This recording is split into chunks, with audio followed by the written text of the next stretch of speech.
Olá, boa noite. Está no ar o Show Business, o mais tradicional talk show de negócios da TV brasileira. E no programa de hoje vamos conversar com Roberto Cortes, CEO de uma das mais importantes montadoras do país e do mundo, a Volkswagen Caminhões e Ônibus, que no ano passado atingiu a marca histórica de 1.150.000 veículos comerciais pesados produzidos. Isso não só no mercado brasileiro, mas também em diversas outras partes do mundo. Eu sou Bruno Meyer e seja muito bem-vindo ao Show Business de hoje.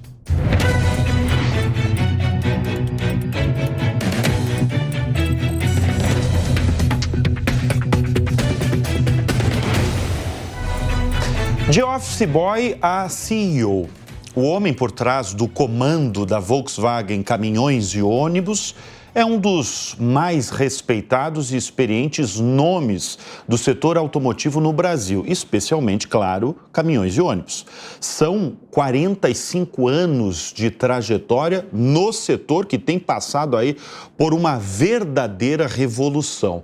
Nós vamos conversar nesta edição com Roberto Cortes, CEO da Volkswagen Caminhões e Ônibus. Roberto, obrigado pela presença aqui no Show Business. Como é que um office boy que começou a trabalhar aos 12 anos de idade se tornou presidente de uma montadora tão importante, não só no país, quanto no mundo, que é o seu caso, é a sua história? Bom, antes de mais nada, Bruno, obrigado pelo convite. Prazer estar aqui conversando com vocês, falando um pouquinho dos nossos negócios e da minha trajetória. Eu diria que o grande motivo dessa trajetória é que eu sempre fiz o que eu gosto. Eu sempre fui um fã de carros, caminhões e ônibus. E na minha vida sempre planejei um dia entrar no setor. Como aos 12 anos é muito difícil você começar numa montadora, eu fui trabalhar para um banco como office boy, entregava carta, então era contínuo externo integrador, e aí eu comecei a minha carreira novamente, vislumbrando um dia trabalhar no setor automotivo. Quando eu me formei, eu tive a oportunidade de entrar na Ingesa, que é uma empresa de armamento, mas também de veículos, depois para Ford e ultimamente Volkswagen nos últimos anos. É uma carreira, eu diria, exitosa, mas de muito sacrifício. Quer dizer, foi tudo planejado? Então você, desde o começo, vislumbrava uma montadora de relevância, como é o caso da Volkswagen, Caminhões e Ônibus. Foi planejado a sua trajetória e a sua história? Eu sempre acreditei que para você ter sucesso em alguma coisa, você precisa gostar daquilo. E carros, caminhões e ônibus era algo que sempre me chamou a atenção. Então eu imaginei que se eu fizesse, me formasse adequadamente... A sua formação é em? Eu sou economista. Economista, tá. E tendo uma boa formação, aliado a um setor que você gosta, e com alguns atributos pessoais, do tipo fazer cada dia mais e melhor, perseverar, nunca desistir, eu achava que eu tinha a chance de um dia ter essa posição que eu tenho hoje e que tenho por 25 anos. Então eu diria que é uma conjugação de fazer o que gosta e a oportunidade. E a oportunidade que eu vim criando durante a minha carreira profissional, que já vão 55 anos. 55 anos, é. Então, em mais de 50 anos de setor automotivo brasileiro, como é que você define o atual momento do setor? É o mais importante? É o de maior transformação aí das últimas décadas? Não tenha dúvida. Muito por conta da eletrificação? Bruno, não tenha dúvida que se fôssemos usar uma palavra para o setor hoje, é transformação. Até poucos anos atrás, a indústria, ela se calcava na fabricação e no produto.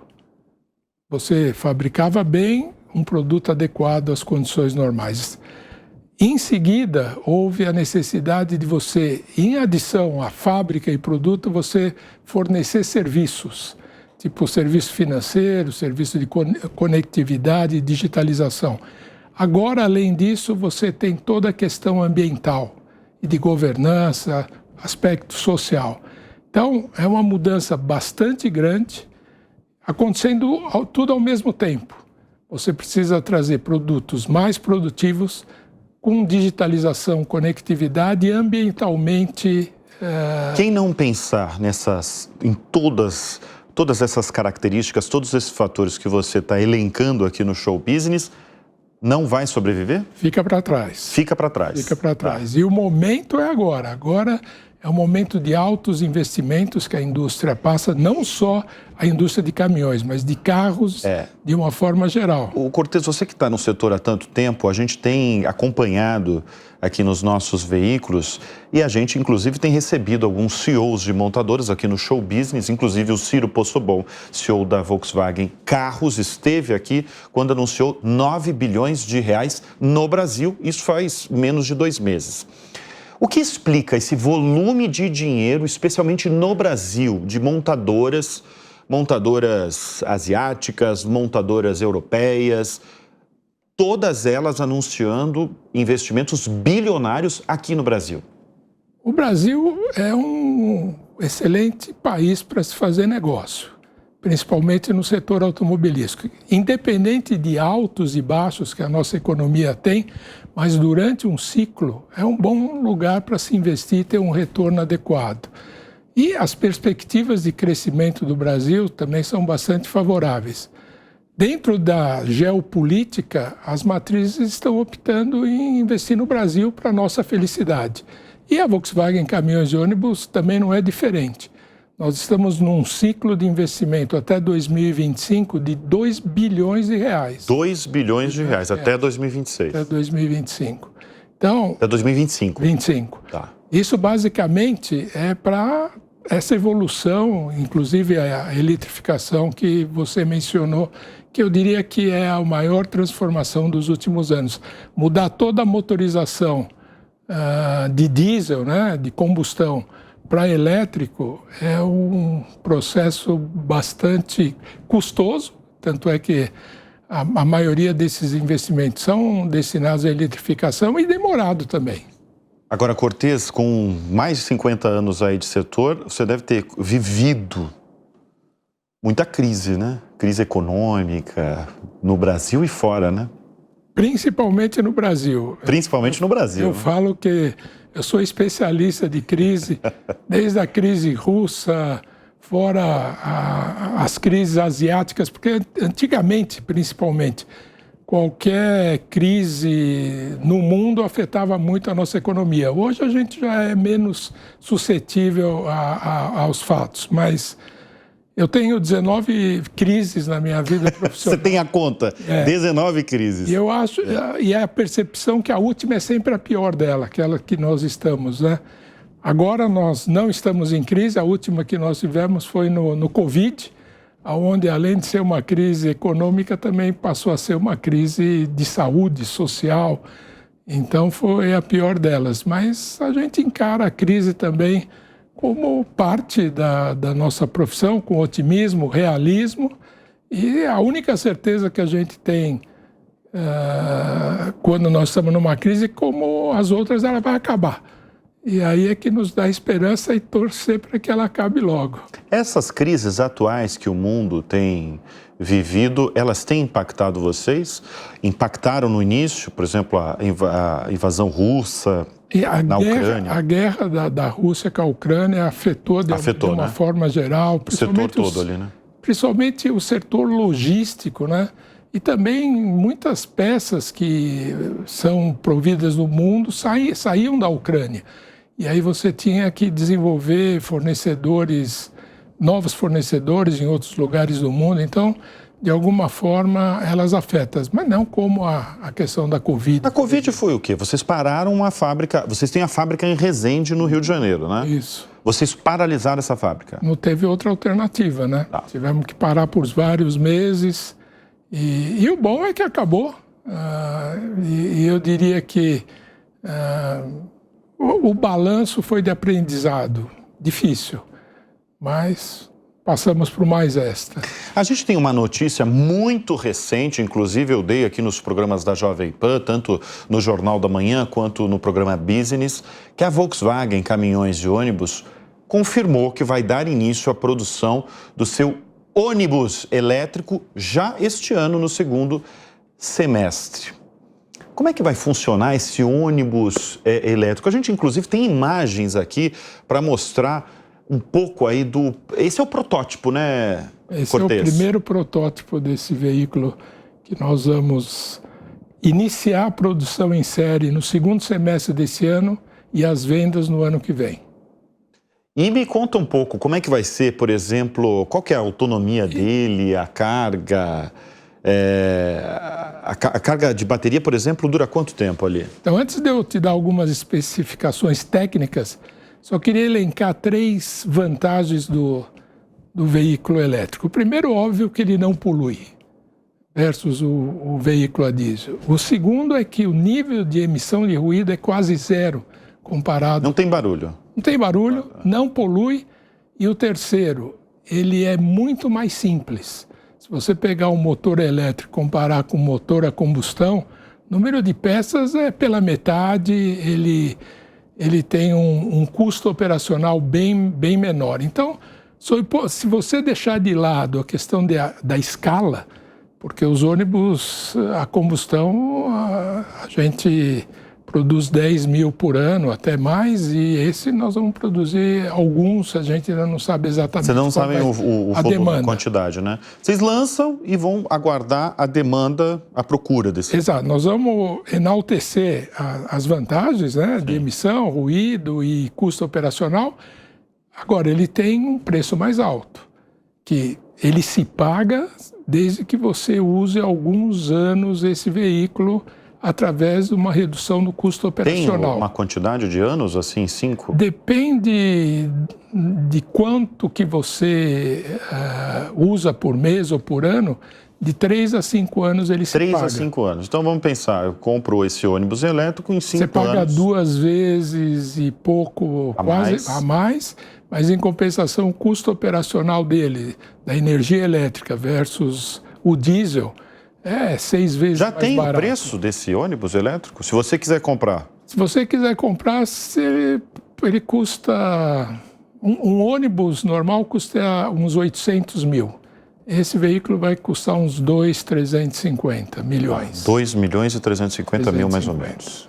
Quer dizer, o preço de aquisição dele é alto, é maior, mas o benefício que ele traz no custo operacional compensa esse preço maior de 3 a 5 anos, depende de quanto que você roda por ano. A bateria dele dura... Então, ele cabe 84 passageiros sentados e de pé. Ele roda, normalmente a autonomia dele é 250 quilômetros, quer dizer, dá para ele rodar de dia. Ele tem a regeneração, quando você breca, você cria energia, então esse para-anda funciona bem nessa aplicação. Na brecagem ali, não? Isso é como Fórmula 1, alguns outros, essa geração de energia quando breca e anda. E o ônibus é ambientalmente aceitável, que eu acho que é o maior chamamento dele. A questão da bateria. Dependendo do número de baterias, você demora 3 horas para abastecer ou 1 hora, dependendo da bomba, etc. Nós estamos fazendo uma pesquisa mudando a química da bateria e a gente vê que não posso falar agora com quem mas reduzir de 1 hora de recarga para 10 minutos. 10 minutos? Você coloca ali e carrega em 10 minutos? 10 minutos. Essa que é o alvo daqui a uns anos. Ah, daqui a uns anos. Daqui a uns anos. É um projeto. É um projeto. Agora, uma das questões que eu tenho há 2 anos com presidentes de montadoras que vêm, né, nos nossos programas e a gente fala de eletrificação, é infraestrutura no país. Como é que é? Porque vocês estão apresentando esse ônibus, que o nosso público, inclusive, acabou de ver na tela. Como é que é a infraestrutura no nosso país, no Brasil? E quando estou falando de infraestrutura, eu estou falando de carregamento. Onde um motorista, por exemplo, vai carregar esse ônibus? Então, por isso que nós estamos investindo na aplicação urbana. A aplicação urbana, ele roda de dia e abastece na garagem à noite. Então, não precisa ter recarregamento muito espalhado pelo Brasil, porque não existe. E eu acho que em questões de prioridade vai ser muito difícil que tenhamos recarregadores durante os próximos anos. Você está falando de ônibus só ou de carros também? Eu estou falando de caminhão, ônibus e carro. E carro também. Também. Mas, por isso que tanto o nosso caminhão, que nós lançamos já em 2021 elétrico, que é o e-Delivery, ele já tinha aplicação urbana, que é a que, quando nós vendemos o veículo, a gente já vende a infraestrutura, ou seja, o recarregamento. Então, fizemos, por exemplo, um negócio com a Ambev, ou com a Coca, ou com a Pepsi, onde eles compraram o caminhão e já compram toda a estrutura de recarga. Vocês vendem o serviço completo, então não é só o serviço completo. E aí ele roda de dia, vai entregar as bebidas no bar, etc. Tem autonomia para rodar e à noite carrega na garagem. Então aí nós não temos problema de infraestrutura. Agora, quando você fala em longa distância, aí já fica mais complicado. Por isso que a gente acha que a tecnologia de veículos elétricos ele vai funcionar bem melhor em zonas urbanas do que entre cidades ou estados. O futuro é dos elétricos, Cortez? Na nossa opinião a gente fez um estudo científico para ver a viabilidade do elétrico comparado, por exemplo, com célula de combustível, e desde a geração até a utilização, na nossa opinião, o veículo elétrico é o que é mais produtivo. Porque outras tecnologias, você precisa fazer hidrólise, você precisa transformar em gás, depois líquido, você vai perdendo a produtividade nessa cadeia. E no elétrico... Mas você acha que nos próximos anos, assim, ele domina? Porque, assim, se a gente pensar em veículos elétricos no Brasil, híbridos elétricos, ele ainda tem uma baixíssima penetração, né? Os últimos dados dizem menos de 5%, né? Você acredita que ao longo dos anos isso pode chegar a dominar, por exemplo? Eu acho que se houver uma disposição, principalmente do governo, em incentivar a produção, e parece que está havendo uma disposição do governo em incentivar a produção de veículos elétricos, eu acho que tem chance. Mas, novamente, é mais em área urbana. Mais em área urbana, né? Esse que eu acho que vai ser. E é o grande problema da poluição, é mais em centros urbanos, onde ele resolve essa questão. Agora, você representa, Cortez, um setor que aí é o termômetro da economia brasileira, né? Porque a gente está falando de caminhão, a gente está falando de ônibus. Como é que está, afinal, a nossa economia? Eu costumo dizer que o que vem de caminhão é o PIB, que é o que transporta. Você vai olhando sempre o PIB ali para ver como é que... 65% das mercadorias são transportadas por caminhão. Então, no Brasil. No Brasil. Se o PIB cresce, as vendas de caminhões crescem. E esse ano, a gente está planejando um crescimento de aproximadamente 15%. 15% é relevante, hein? É relevante e os primeiros meses estão mostrando que é bastante factível o atingimento desse objetivo. Não só o crescimento da economia, que está se recuperando, mas a redução de taxa de juros também tem um fator fundamental. A maioria dos caminhões e ônibus são financiados e, convenhamos, 13,75 de taxa de juros, a propensão a investir é muito baixa e agora queda acentuada. Programas de governo, tipo Caminho Escola, o PAC, que requer veículos em construção ou em obras também, está ajudando bastante. Esse Caminhos da Escola é um programa do governo, né, que existe há um bom tempo, e vocês participam, então, há quantos anos vocês participam? O programa Caminho Escola, ele é primeiro um programa apartidário, que ele vem sendo implementado durante 17 anos. Ele é destinado ao transporte de alunos da área rural, que tem dificuldade, né, vai de carroça, vai a pé, da residência, da casa até a escola, e o governo criou esse programa há 17 anos, onde cada prefeitura é elegível a comprar ônibus escolares com fundo do Ministério da Educação.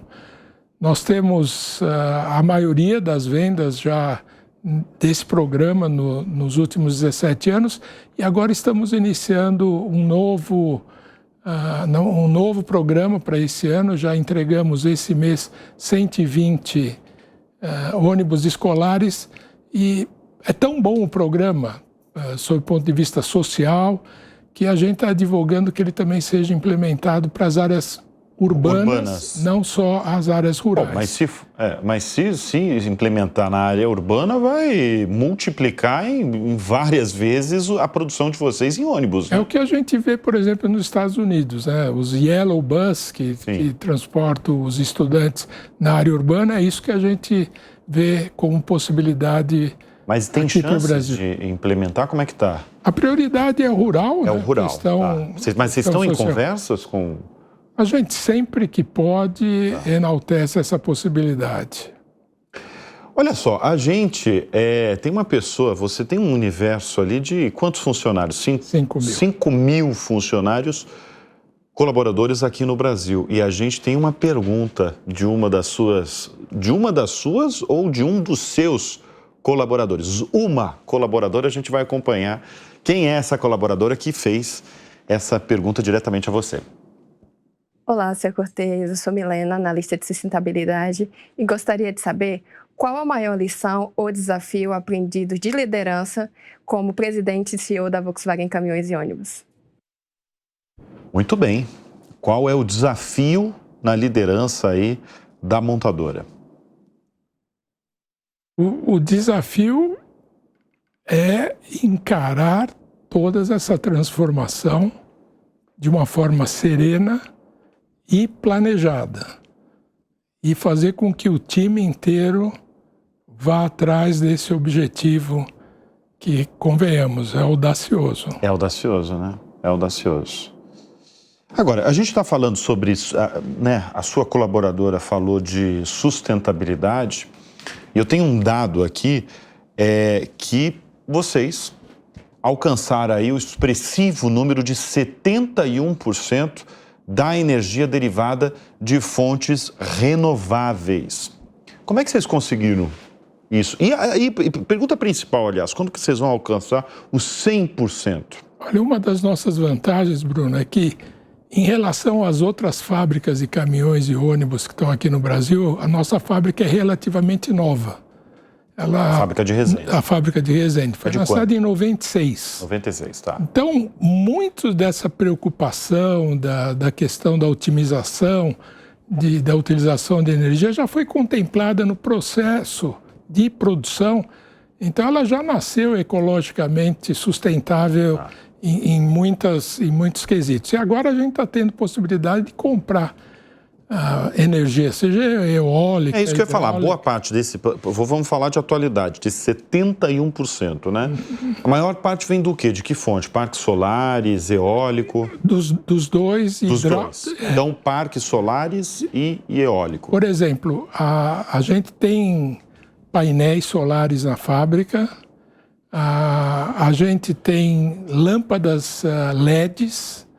Então, tudo que for ambientalmente favorável, a gente está implementando. E o 100% que você falou é o nosso target.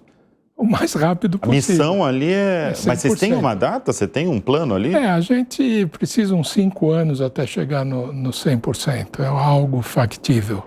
Mas estamos quase lá. Quase lá.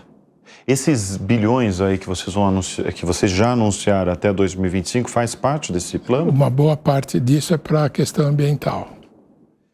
Agora, dessa fábrica de Resende, né, no Rio de Janeiro, onde são produzidos os caminhões e ônibus da Volkswagen, quantos por cento fica no Brasil e quantos por cento vai para fora?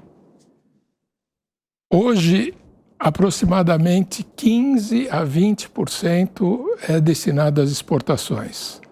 E ao redor de 80% é para o mercado local. Mas nós temos um plano bastante audacioso de internacionalização. Ou seja, hoje no Brasil, nós somos líderes no mercado já há vários anos e nós queremos atingir esse mesmo nível de liderança, primeiro em todos os países que nós atuamos hoje. São quantos países? 30. 30 países. Se nós somos líderes no Brasil, por que nós não seremos líderes na Argentina, no Chile, no México? Se são países que precisam do mesmo tipo de produto que nós temos, as condições são bastante semelhantes. Então, a gente desenvolveu um plano de internacionalização em 3 fases. O primeiro, crescer nos países que nós estamos. Então, por exemplo, na Argentina, o mês que vem, nós vamos lançar uma linha de montagem em Córdoba, na Argentina, para produzir os caminhões e ônibus Volkswagen da mesma forma que nós produzimos aqui. Ou seja, pretendemos crescer na Argentina, nós já temos uma linha de montagem no México, temos uma linha de montagem na África do Sul, nós estamos prospectando aonde que a gente pode produzir, utilizando o mesmo conceito que a gente tem aqui no Brasil, nesses países que nós já estamos há tantos anos. Queremos entrar em novos países que nós não estamos hoje. Estamos, por exemplo, em Angola, como eu falei, na África do Sul, mas temos ainda potencial de crescimento na África e no Oriente Médio. Esse é o nosso termo médio de objetivo. E mais a longo prazo para a Ásia. Ainda não sabemos aonde, mas esse é o terceiro passo da internacionalização. Você falou, são 30 países, né? 20% da produção ali de Resende, vamos para 30 países. Quais são os principais ali? O primeiro é México. México. Tá. O segundo é Chile. O terceiro, normalmente, é Argentina, em condições normais. E aí, Angola, a gente exporta bastante, outros países da América do Sul inteiro, Paraguai, Uruguai, mas em volumes menores. Mas em escala, basicamente, México, Chile, Argentina e no continente africano, Angola e África do Sul. Cortez, tem mais um colaborador seu, uma colaboradora, tá? A Ana está me avisando, que na verdade ela tem uma pergunta sobre internacionalização da empresa. Vamos acompanhar o que ela quer falar. Olá, Sr. Cortez, eu sou a Bruna, do marketing, e eu tenho uma pergunta para o senhor. Nós sabemos que o mercado de caminhões e ônibus no Brasil é um dos maiores do mundo e para nossa empresa hoje ele é o principal, mas nós não estamos satisfeitos aqui. Então, eu gostaria de fazer uma pergunta para o senhor e pedir para que você falasse um pouquinho mais sobre como anda o plano de internacionalização da nossa marca. Na verdade, você já falou bem aí sobre a internacionalização, mas você vê que é uma demanda interna, inclusive, da montadora, né? Eu fico muito contente com isso, porque esse é um objetivo estratégico. Nós somos muito grandes, muito fortes aqui no Brasil. E nosso objetivo é replicar isso em outros lugares do mundo. E aí a Bruna mesmo, como é de marketing, está a par desses nossos planos ambiciosos. Queremos ter a mesma presença em vários países do mundo que a gente tem hoje aqui no Brasil. Porque os atributos que nos levaram até aqui, pretendemos repassá-los, por exemplo, na Argentina, que é marca Volkswagen, uma marca como o slogan sempre falou, você conhece, você confia. A questão do produto certo para as condições de países emergentes, que é o Brasil. A gente tem um slogan: menos você não quer, mais você não precisa, ou seja, produto exatamente para as condições. Processo de produção, que é a fábrica de Resende, que a gente replica na medida do possível para outros lugares. Uma rede forte, hoje, deixar a modéstia de lado, a rede da Volkswagen Caminhões e Ônibus é um benchmarking, talvez a melhor rede de concessionários do Brasil, certamente. E o último, equipe, que é o que você viu na Bruna aí, a competência, conhecimento do assunto. Então, isso que a gente tem aqui no Brasil, nós queremos replicar em outras partes do mundo. Nesses 50 anos aí, mais de 40 anos de setor, Cortez, o que mais mudou no desejo do consumidor? E agora a gente pode falar de carros também, né? Porque você acompanhou de perto o setor esse tempo todo.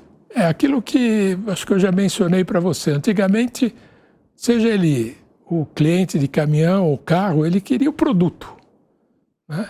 Hoje, ou mais recentemente, ele já quer o produto que ele sempre desejou como objetivo primeiro, mas acoplada toda uma nova tecnologia, conectividade, digitalização. E agora, mais recentemente, que é o que nós estamos vivendo hoje, ele quer tudo ambientalmente. Ele quer mesmo esse consumidor? Porque eu também pergunto, eu faço essa pergunta com frequência, né, aos presidentes de montadoras. E eles me respondem, há 2 anos pelo menos, sobre a questão da conectividade, né? O consumidor, ele busca conectividade, às vezes melhor, ele prefere o carro conectado do que um bom design. Isso que você está me falando é massivo, assim, essa busca por carros também que priorizam essas questões de sustentabilidade, por exemplo?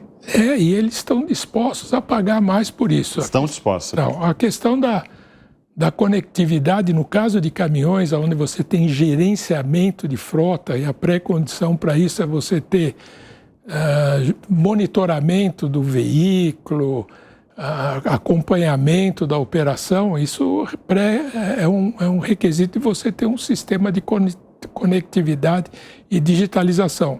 E a questão do ambiente, da questão ambiental, principalmente a questão de emissão de gases, etc., tem empresas que têm objetivos, né, em se atingir X de eficiência e estão dispostos a pagar por isso, é o que a gente percebe.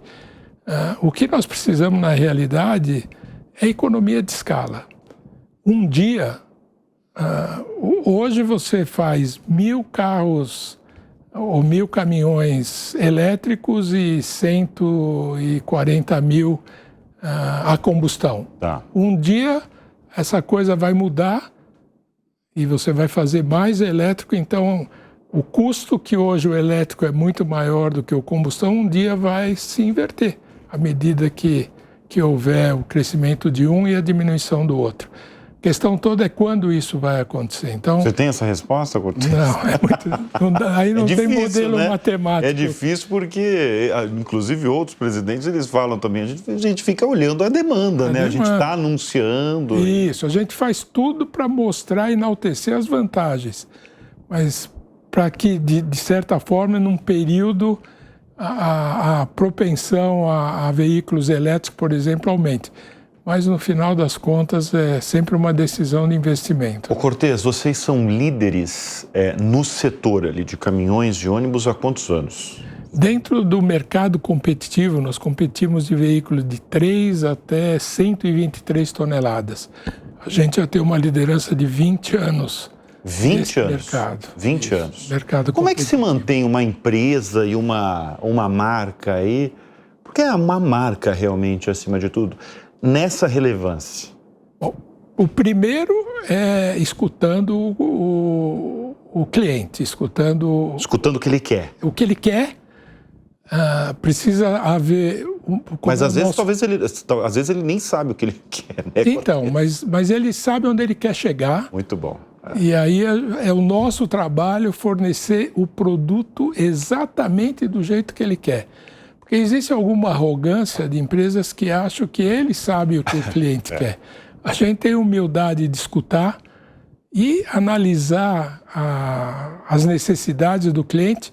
E eu acho que um trunfo que a gente tem, que também deriva da nossa fábrica de Resende, onde tem um processo inovador de produção, consórcio modular, onde nós temos os fornecedores dentro da fábrica produzindo os produtos conosco, que dá uma flexibilidade para a gente mudar os produtos e ter o produto exatamente do jeito que o cliente quer. Mais ele não precisa, menos ele não quer. E a gente consegue satisfazer as necessidades desse cliente a um preço bastante competitivo, porque a gente trabalha muito em custo, tem uma obsessão muito grande em redução de custo. Então, queremos encantar os clientes e estamos conseguindo. E essa é a nossa obsessão diária. O Cortez, é notório conversando com você e, lógico, vendo essa trajetória notável, a sua paixão por carros, caminhões e ônibus. Você tem outras paixões na vida? Minha família. Sua família? Minha família é a paixão. Eu diria que essa é a minha maior paixão. É mais do que carros, caminhões. Eles estão assistindo, eles vão assistir, hein? É mais do que carros, caminhões e ônibus. E também a minha inspiração, né? A minha família sempre me inspirou, principalmente minha mãe, que ficou viúva muito cedo e conseguiu, de alguma forma, gerenciar a vida dela e nos criou. E isso é uma das razões que eu também comecei a trabalhar muito cedo. Perdi meu pai 12 anos, né? E tive que mudar de escola. Fui trabalhar de dia, estudar à noite, uma nova realidade. Minha mãe também, que não trabalhava, era contadora, foi trabalhar. Minha irmã, assistente social na época, era uma menina também. Fomos todos trabalhar para dar sustento à casa com a perda do meu pai. E são inspirações, essa vontade, a forma como encarou essa diversidade com pulso, isso me inspira no dia a dia. E agora, depois de casado também... Você tem filhos? Eu tenho 2 filhos. 2 filhos. 2 economistas. 2 economistas. Então, estão no setor automotivo? Não. Fugiram a carreira do pai. Então, são os 2 do setor financeiro. Tá. E que é melhor para eles, né? O setor financeiro é um bom setor. E minha esposa é advogada também. E eles me inspiram também. Torço por eles e eles torcem por mim. E quais as lições que você passa para os seus 2 filhos e sempre passou ao longo da vida, né? Eu diria, a primeira delas, né? Fazer o que você gosta e estar no setor que você gosta. Então, se eles gostam do setor financeiro, vão trabalhar no setor financeiro. Primeira condição. Segundo, Bruno, se você, e esse aqui era a minha vontade, ser um CEO, eu preciso fazer mais do que o meu colega. Então, eu sempre busquei fazer a tarefa mais difícil para que eu pudesse me sobressair em relação aos outros. Então, por exemplo, época de hiperinflação, eu era a pessoa que mais entendia da contabilidade gerencial em países de inflação, hiperinflação. Então, eu sempre fui atrás de tarefas mais difíceis. Talvez por isso que eu esteja no setor de caminhões, que não é uma coisa tão simples, né? Simples como... E nesse período você era da controladoria, né? Eu era de finanças.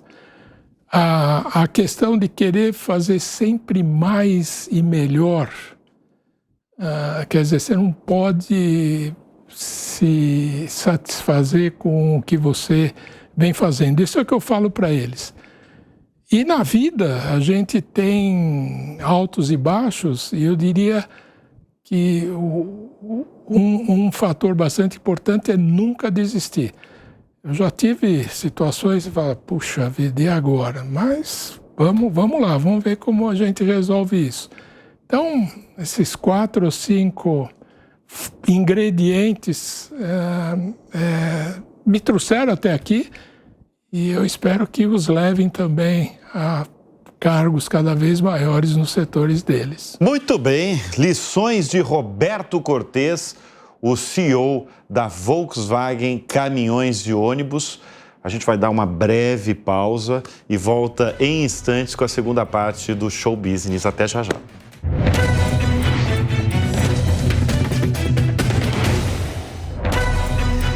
Nós estamos conversando com Roberto Cortes, o CEO da Volkswagen Caminhões e Ônibus, um executivo que está há 45 anos na mesma empresa. E quantos anos no setor? 50? Não, 45, eu já me perdi nos números. 45 anos no setor e 55 anos de trabalho. 55 anos de trabalho, 45 anos no setor. E na empresa são quantos? E 25 anos como CEO de Caminhões e Ônibus. Como CEOs.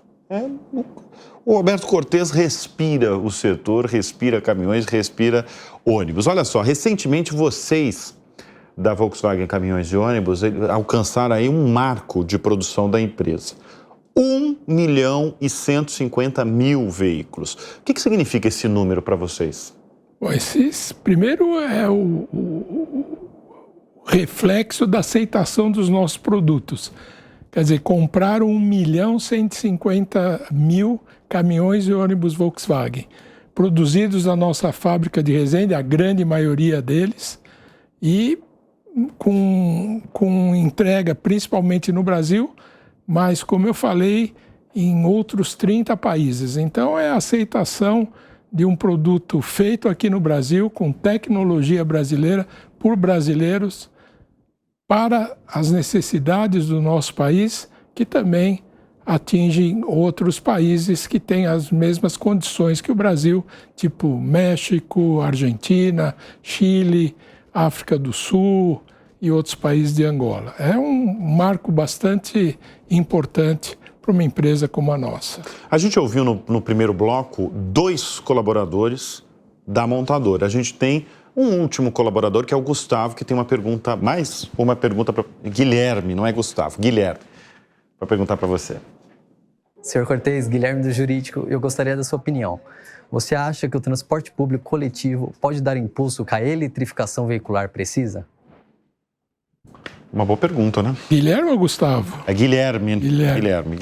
Então, Guilherme, sem dúvida, eu acho que as prefeituras estão demandando veículos elétricos e, como falávamos anteriormente, a questão do custo de aquisição, pelo fato da economia de escala e pelo fato também de muitos componentes serem importados, por exemplo, a bateria, que tem um peso muito grande, ela é importada da maioria da China. Isso faz com que o produto elétrico seja relativamente mais caro que o produto a diesel. E, obviamente, seria necessário que ele fosse incentivado pelas prefeituras, por exemplo, no sentido de fazer com que ele seja melhor aceito sob um ponto de vista de preço de aquisição. Então, certamente, e a gente viu isso no mundo inteiro, que para uma tecnologia algum incentivo de governo é necessário. É necessário. Olha só, no ano passado teve uma parceria aí poderosa entre 3 grandes empresas que envolveu vocês. A locadora Vamos, a Volkswagen Caminhões e Ônibus e a siderúrgica Gerdau anunciaram aí um objetivo em comum. Qual que é esse objetivo? Ajudar a retirar das ruas e rodovias caminhões com mais de 20 anos de uso. Como é que funcionou? Em que pé está esse projeto? É um projeto que deu certo? Porque isso foi anunciado há algum tempo, né, no ano passado, né? Então, esse projeto é um projeto que nós demandamos há muitos anos e ele foi idealizado pelo Ministério da Indústria e Comércio, que é um programa de renovação de frota, se nós podemos chamá-lo dessa forma. E ele contemplava a aquisição da Gerdau, por exemplo, no sucateamento do veículo com mais de 20 anos. A Vamos na compra de um caminhão novo e nós na produção desse veículo. Ele foi um programa piloto feito pelo governo, que durou alguns meses E o que nós estamos advogando é que esse programa seja perpétuo, porque a frota brasileira de caminhões, ela tem muitos veículos com mais de 20 anos. E a questão toda é orçamentária. E o governo está trabalhando num sentido de como viabilizar esse programa dentro das finanças do governo. Mas até porque um caminhão aí de mais de 20 anos, ele dá muito problema, eu imagino, né? Ele dá problema de segurança, né, de performance, ele não é produtivo, e também de poluição, veículo de 20 anos. Então, se a gente conseguir viabilizar um programa que que foi feito ano passado realmente funcione, ele é bom em todos os sentidos. Como é que, você como uma autoridade aí do setor, como é que estão as rodovias no Brasil? Existe uma pesquisa que aponta que 70% das rodovias do Brasil, elas são classificadas como ok e precisa de melhoria. Então, esse é um dos gargalos do Custo Brasil, o famoso logística, né?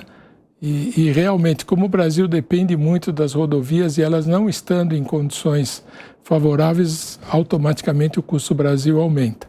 Então, em questão de prioridade, certamente a melhoria das rodovias deveria estar como prioridade máxima. Mas está? Será que está, Cortes? A gente percebe que há boa vontade, mas os recursos, como sempre, são limitados. Agora, o que falta para o Brasil e para o setor automotivo ser mais competitivo aqui no país? Um gargalo importante é a questão do Custo Brasil. É o Custo Brasil. Não tenha dúvida. O Custo Brasil, que é o custo logística, o custo financeiro, você compara o custo de capital de giro aqui e também os impostos de uma forma geral. Então, acho que a gente está começando a progredir nisso com a reforma tributária, é um bom exemplo, só que vai demorar anos até a gente ver o reflexo de toda essa alteração. E tem outras reformas que você considera importantes? Todas as reformas que falam, a reforma administrativa, a reforma orçamentária, tributária, tudo isso ainda tem que vir para que nos tornemos muito mais competitivos em relação ao resto do mundo. Agora, Cortes, a gente ao longo do programa falou muito sobre carros elétricos, né? Até porque a gente mostrou imagens no primeiro bloco do ônibus elétrico que vai começar a produzir na fábrica de Resende, no Rio de Janeiro, no segundo semestre deste ano. Mas eu queria ouvir um pouco você sobre o setor de carros no Brasil e no mundo também, para falar de comportamento e de tendências. Por exemplo, carro autônomo, você acha que essa ideia do carro autônomo, sem o condutor ali, pode vingar? Eu acho muito difícil pela questão da infraestrutura e prioridade. Então, aqui no Brasil vai ser uma loucura, né? Se tiver carro. Imagina uma cidade como São Paulo ter um carro autônomo. Por isso que eu acho bem digo, viável, né? Eu acho muito difícil, eu acho que vai algumas décadas se isso vier a acontecer no nosso país. Mas eu sei que você está falando de carros, mas em caminhões a gente tem exemplos que funcionam, por exemplo... Caminhões autônomos. Autônomos, mas em áreas confinadas. Por exemplo, na colheita de grãos, você tem caminhões que estão indo bem autônomos, mas em área confinada. Ele faz sempre o mesmo trajeto. Mas ele está programado para aquele projeto. Para aquele projeto. Trajeto, né? Aquele trajeto. Mas isso você está falando do Brasil? Estou falando do Brasil. Mas isso é para quais áreas, assim? Agronegócio? Agrícola e também mineração também funciona. O agronegócio, falando especialmente do agronegócio, deve representar muito do negócio de vocês, né? Não tenha dúvida. É a grande compradora de caminhões, é o agro. E como é que está o agronegócio esse ano?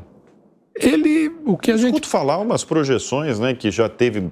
Né, é uma locomotiva do país, né? Representa 27% a 30% do PIB brasileiro. Mas eu vi já projeções que este ano não vai ser talvez tão bom quanto em anos anteriores. Então, é uma questão relativa, né? Os números que eu tenho na cabeça são, o ano passado foi recorde de safra, 320 milhões de toneladas, e esse ano estão falando que vai cair para 300 milhões, mas convenhamos, 300 milhões de toneladas ainda é uma coisa... É muita coisa. É muita coisa. Então, relativamente cai 5% a 7%, mas ainda é importantíssimo e vai requerer caminhões e ônibus da mesma forma.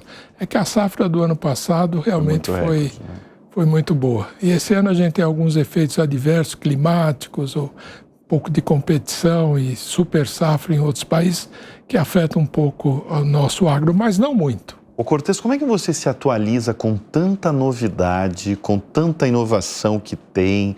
Né, a gente tá falando mesmo que você, na companhia que você está, e principalmente na posição que você está, você precisa entender o que o consumidor, o que o cliente quer, e mesmo que ele não queira, apresentar o caminho, né, que ele quer.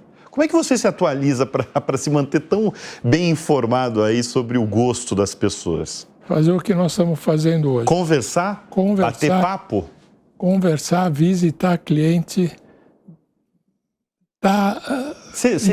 Bom, eu sei que você viaja muito para fora do país, né? E dentro do país também. Você viaja muito? Então, e tenho as minhas fontes, né? De cada setor eu tenho os clientes que falam, olha, a distribuição de bebidas está assim, a entrega urbana está dessa forma, o setor agrícola está sentindo isso.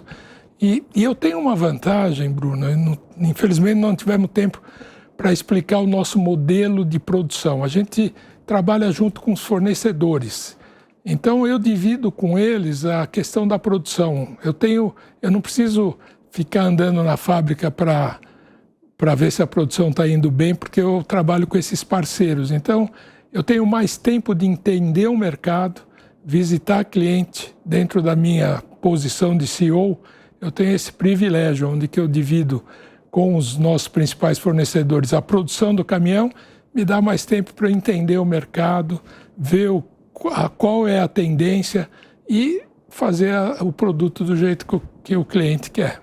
A gente falou muito de tecnologia, mas e a inteligência artificial? Como é que ela está dentro da empresa? A gente utiliza ela nos desenvolvimentos futuros. Desenvolvimentos futuros. Desenvolvimentos futuros. Mas isso de futuros produtos, futuros... Aplicações, né? Aham.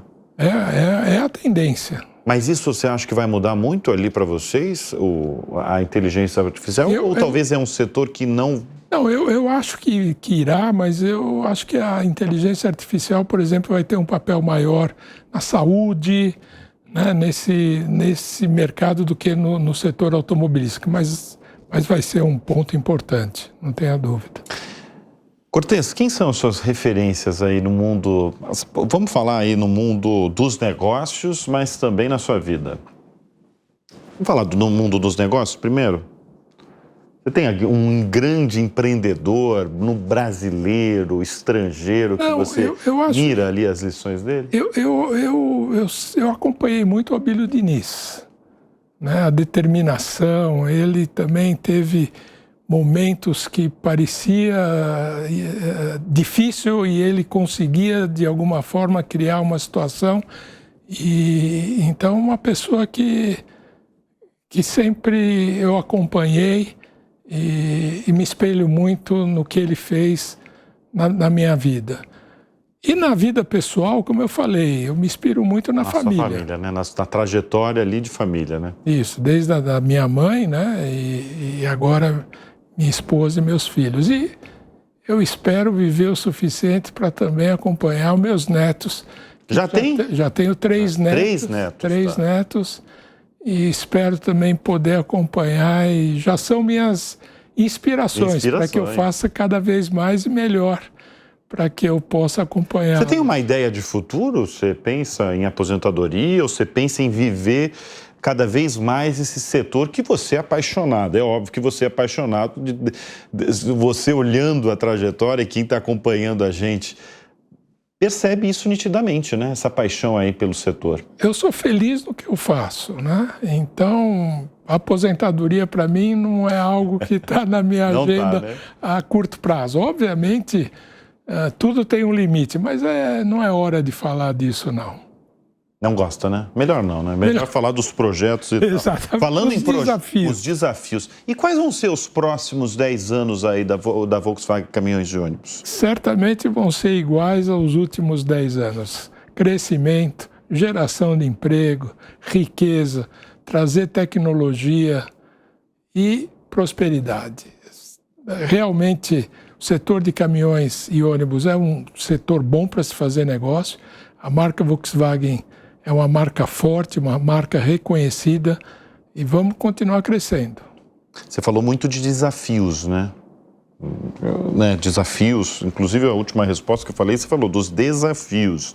Quais são os desafios aí nessa área? E principalmente quando a gente fala dessa área, é de entrega, porque você até deu um número, né? São quantos % de entrega de qualquer encomenda no país?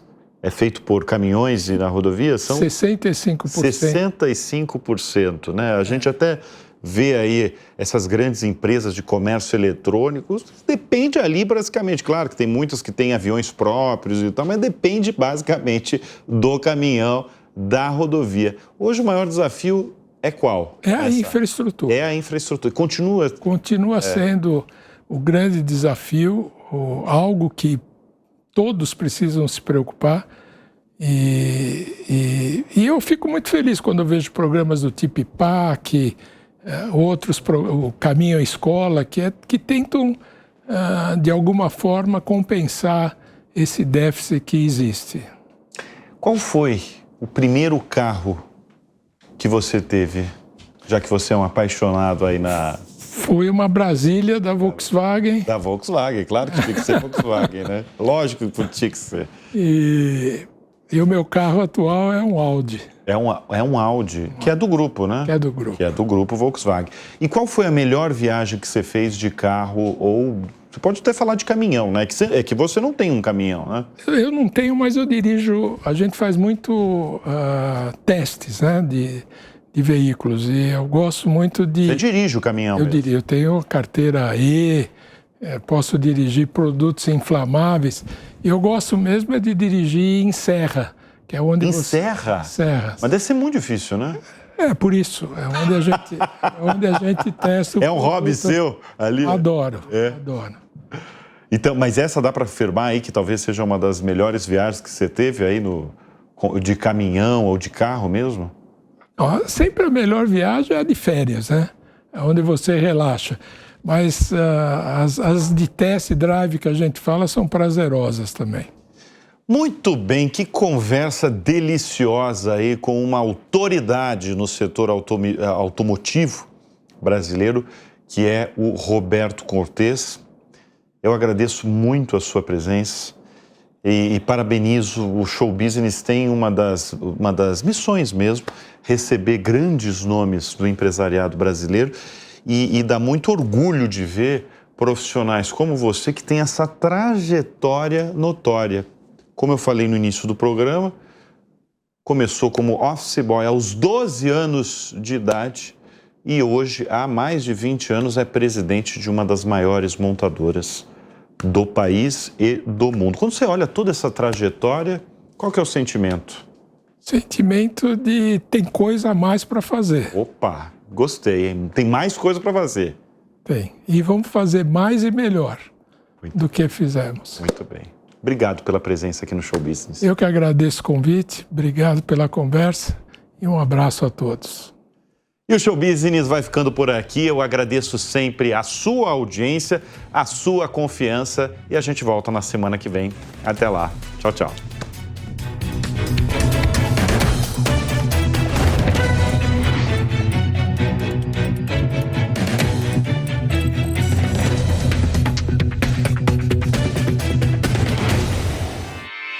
Realização Jovem Pan News.